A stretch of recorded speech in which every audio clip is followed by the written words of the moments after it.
What is up everyone, FPL Harry here, welcome back to another video. Today we are just 2 days away from the start of the Premier League season, from FPL being back. You guys, like me, are locking in your final drafts, you are done with it. Today I'm going to have a look at 5 very different teams and tell you what I think of them and how potentially I could fix them before the deadline.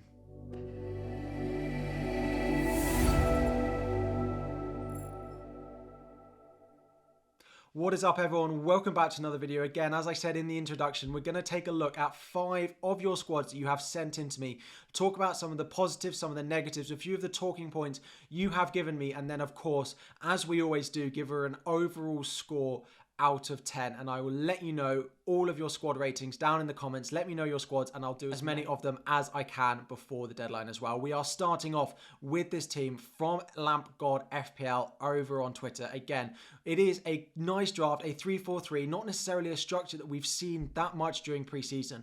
There is a lot of value in the defenders, so we often see a 4 or a 5 at the back squad minimum. Doesn't necessarily mean that I don't like this. This squad has no money in the bank, and the big thing that they wanted me to discuss with this squad, and you guys might be considering it as well, is there is no £8 million midfielder. What this squad has basically done is gone and got all of those mid-price or low mid-price midfielders that you are considering. So it's got Martinelli, it's got Neto, and it has Leon Bailey as well. The big 3 players that we are considering in there. I don't necessarily think it hinders the squad structure here. I think I quite like this team and I like the midfield as well. The defence is nice. In goal we have Ward, because there's a chance that he's the #1 goalkeeper for Leicester. I personally don't think he'll be fit for game week 1, and I don't really think Leicester will go into the season with him as their starting keeper, but it is possible that he plays. Now, the key thing with this squad is it's a Threemium draft. We have Salah, we have Harry Kane, and we have Haaland. If I was going to have Threemium, I would have these 3 in there. However, I don't think it does squad structure well enough. This is a personal thing. I don't think you are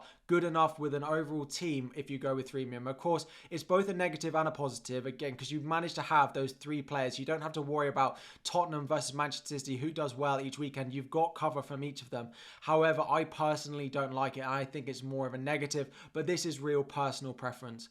Again, for me, I add on to this, there's only double Liverpool. Owning just Trent or Salah means if Liverpool do well and they score goals or they keep clean sheets, you basically fall further behind, because about 50% of managers have triple Liverpool in their squad, whether they add Robertson, whether they add Diaz, or whether they add Nunez on top of these 2. So you're not really gaining anything if there is a strong performance from what is probably the best FPL team in the league this season. So I've given this team a 7 out of 10 because there's no triple Liverpool, because there's no £8 million midfielder and it's difficult to get to it. The bench is good. I don't have a problem with that, but a Threemium draft for me, I would downgrade one of them, potentially, go, for example, Harry Kane to an £8 million midfielder in there, maybe go forward at the back. I know that's moving it more to the template, but it is a squad structure I like and it would improve this. I think it'd be a bit more reliable for game week 1, but this is one of the favourite Threemium drafts that I've seen. If you want Threemium, I would go with a team that looks like this, if not this exact team.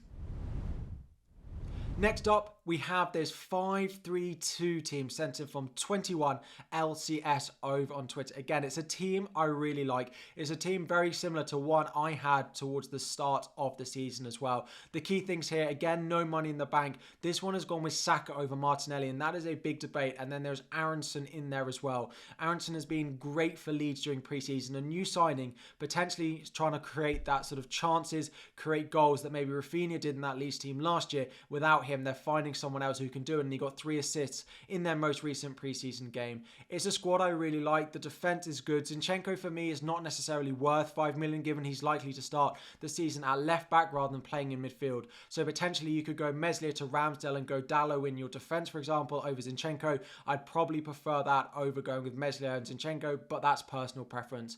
Again, in midfield, I would probably go with Martinelli over Saka. I think for the budget option, Martinelli is a better pick to start the season than Saka. I think Saka will score more points, but because you save 2 million at the start of the season, you need to be making these money savings all over your squad wherever you possibly can. Martinelli on set pieces as well. Smith Rowe not being fit for the start of the season, I would downgrade that. But again, all of these things that I don't necessarily like about this squad is personal preference and maybe small things that I would change about it. The bench is really strong.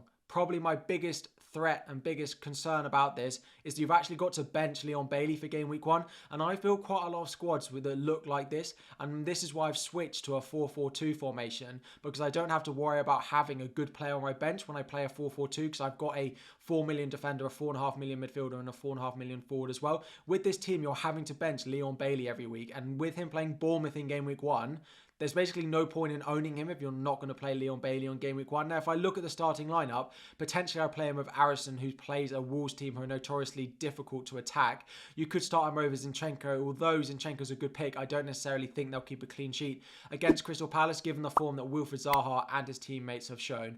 But again, personal preference, find a way to get Leon Bailey in that starting 11, and it will move up from a 9 out of 10 to even a 9.5. I love this squad.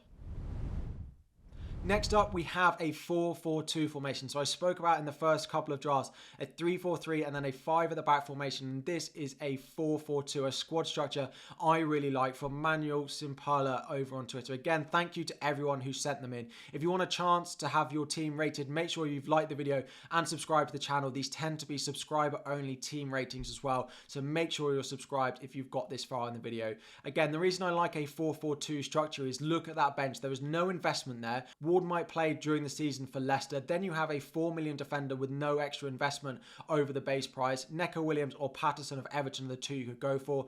You then have your 4.5 million midfielder in Pereira, and then your 4.5 million forward. Again, I've gone with Archer. You could go with Taylor, or you could go with Greenwood as well. Probably the three that I'd be looking at. Now, in terms of the team, the key thing that stands out here, this team has gone bold with triple Arsenal attack. Now, if you look at any fixture ticker to start the season, Arsenal have the best opening run of fixtures from about game week 1 to 8, which is when we're planning on wildcarding for anyone who isn't sure about the early chip strategy. So Arsenal are a great team to target.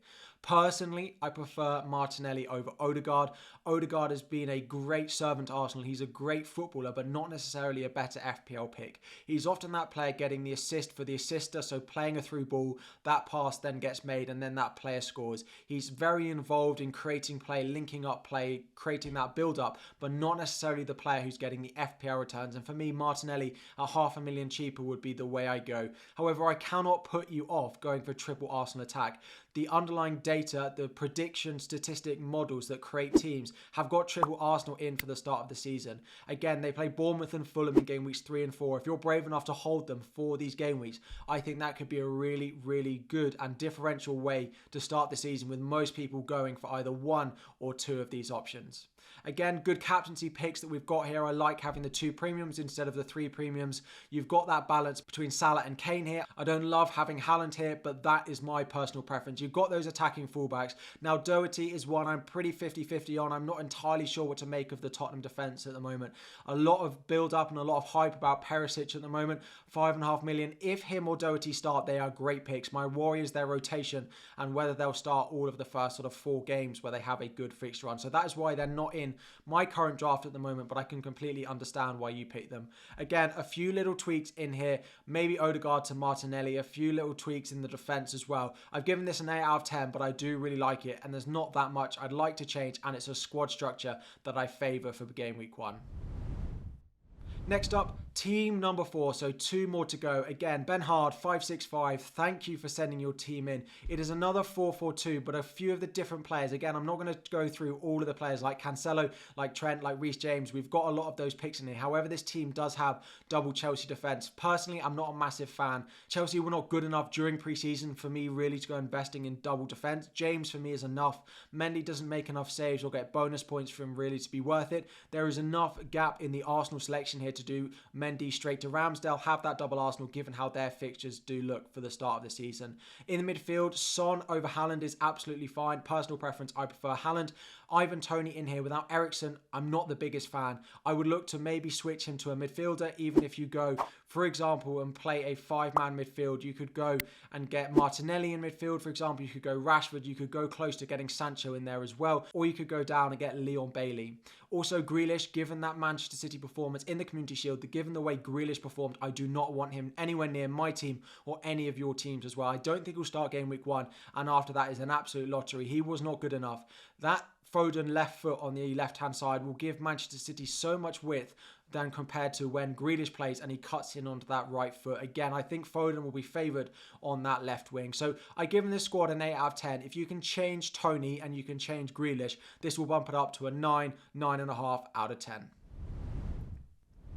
And finally, we have this squad from DJR2, another 3 at the back, 3-4-3, and actually it took me so long to find a draft that had Luis Diaz of Liverpool in it. After that Community Shield game, the amount of people that have switched from Luis Diaz to Robertson has been crazy. I think Robertson is personally the better pick out of the two. I think he looked much better attacking-wise in that game, plus he gets the clean sheets for playing at left-back, plus he's $1 million cheaper. For me, if the squad structure allows, like this one would, I would go for Robertson over Diaz. So, for example, going Patterson on your bench, upgrade to Robertson, and then downgrade Diaz, for example, to Bailey. That for me is a good transfer to be made. But again, that's personal preference. I really like what Diaz can offer while Jota is out injured. Doesn't look like he's going to be back in training before game week 2. So you're likely to get at least the first 3 games with Diaz having no competition on that left wing as well. This team does have Martial as part of the attack and Dalot in defence. So it has that double Manchester United pick. For me, Martial is too big a risk. We don't know what the story is with Cristiano Ronaldo going into the start of the season. Dalot is a fine pick, but for me, if you want to go with Martial, if you want to go with a Manchester United midfielder, I would go with Rashford in there and downgrade Martial to a 4.5 forward and go and get Rashford in there. He feels a little bit safer, or even Sancho as well. Again, we don't know the impact Ronaldo coming back will have on that starting lineup. So I really like this squad. I've given it a 9 out of 10. The only real negative for me is that it has Martial in. A couple of small personal preferences about the players that are picked, but I don't really think I can put you off necessarily picking any of the players you've got here, apart from Martial, who I'm not a big fan of. So those are 5 different squads. I've rated them all getting pretty high scores because we are close to the beginning of the season. You've all tinkered quite a lot. Thank you all for watching. Thank you all for watching so much during preseason. The viewers, subscriber numbers have been crazy. If you haven't subscribed already, make sure you do subscribe. We're closing in on the 25k subscriber target by game week 1. We're almost at 24,000 at time of recording. If you've already subscribed and you want to support further, make sure you've liked the video. Consider joining as a channel member. Thank you all for watching, and I'll be back again tomorrow.